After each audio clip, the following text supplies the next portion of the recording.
Terve taas. Tästä projektialusta puuttuu ihan yksi pikkupätkä. Topi haki ton auton silloin sieltä myyjältä siinä vaiheessa, kun mä olin lomalla. Ja sittenhän siitä alettiin purkamaan auton sisustusta pois.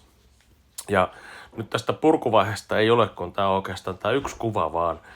Mutta voisi sanoa, että sitä purettiin semmonen pitkälti 200 kiloa pois. Ei nyt kukaan punninnut paljon se oli, mutta peräkärryyn aika iso kuorma tavaraa lähti tuosta auton sisältä ja joka paikasta. Että kun saatiin se ylimääräistä pois, jotta sitten päästään seuraavaan vaiheeseen, eli vähän lisää painoa ja hommataan autoon turvakaaret. Eli tämän sisustapurkamisen jälkeen me kiikutettiin auto tonne Mikkelin kaarien laittoon.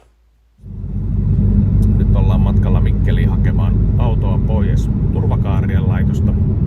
Auto on nyt pari viikkoa ollut Otokan-Pekalla siellä työn alla ja nyt saataisiin tänään sitten auto takaisin pajalle ja päästään jatkamaan rakennustouhua sitten.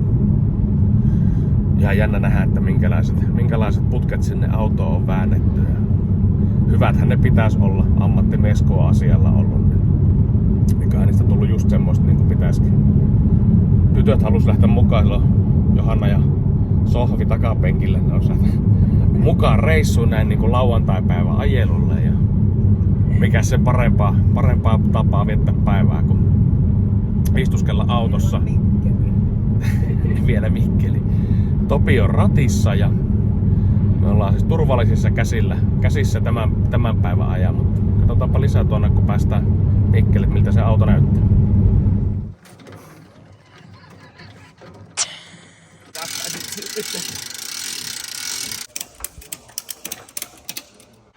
No niin, Mikkeli on päästy ja täältähän löytyi näköjään vähän täydempi kabini kuin mitä pari viikkoa sitten tänne tuuessa.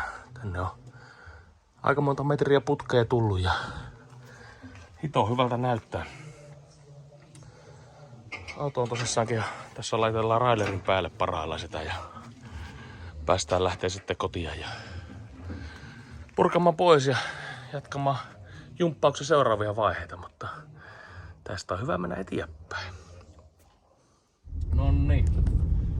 Auto on saatu railerille ja kotimatkaa alkaa. Meinattiin kyllä matkalla käydä tuossa ottamassa vähän murkinaa aakkosasemilla niin sanotusti. Onni, auto on saatu omalle pajalle. Piti oikein näin juhlavan päivän kunniaksi laittaa valkoiset hanskat käteen ja hetihän niihin tuli reikä. Seuraavaksihan meillä tosissaankin olisi tässä epistolana sitten. Meinattiin nyt nämä kaaret tässä käsitellä silleen vaan Pohjanmaalla, että etteivät pääse ne alkaa sitten ruostumaan ennen kuin sitten päästään maalaamaan koko auto sisältä. Eli huomenna ruikataan vähän ensimmäisenä maaleja noiden kaarien pintaa.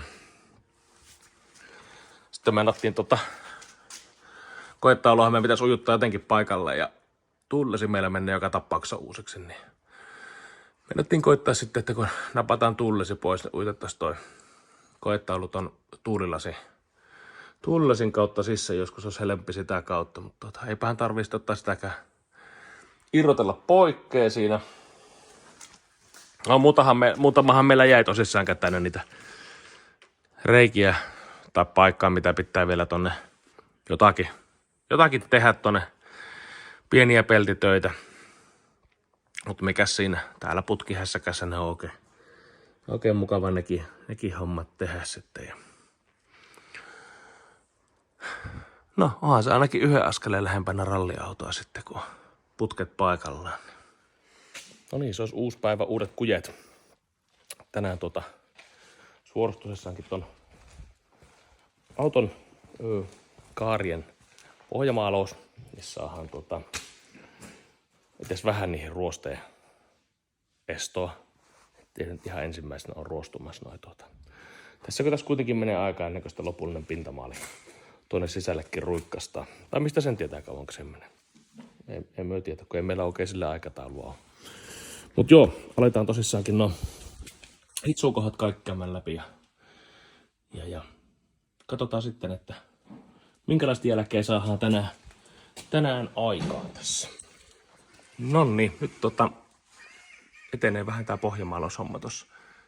hinkkailtiin vähän putket ylimääräiset paskat pois niistä ja Topi kävi vielä porakoneella sitten no kaikki teräsarilla kävi nuo hitsaumat läpi. Sen jälkeen pintojen putsaus ja sitten happopohjamaalia noihin hitsauskohtiin. On nyt niinku tullut tässä vaiheessa, että sit seuraavaksi aletaan sitten laittamaan maalit noihin, vielä noihin kaariin sitten päälle.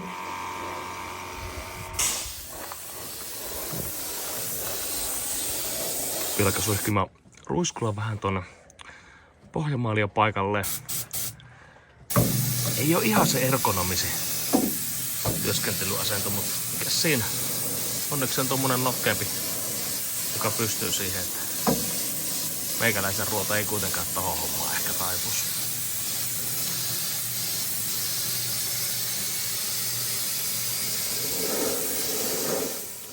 Niin.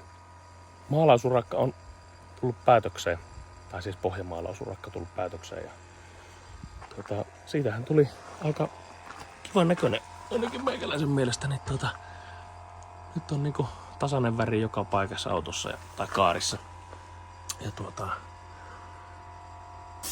eipähän nyt ainakaan pitäisi sitten lähteä ruostumaan. Niin.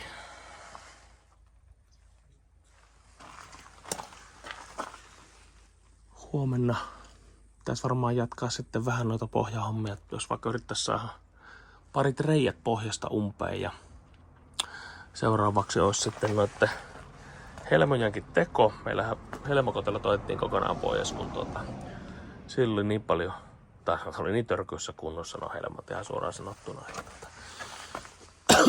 Pitää tekasta ne uusiksi kokonaan. Oisan tästä tätä hommaa vielä vähäksi aikaa, mutta kai tästä jotakin tulee tästäkin hommasta sitten. Jos ei muuta, niin ainakin sanomista.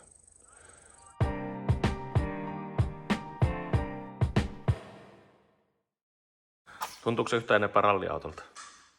Ehkä.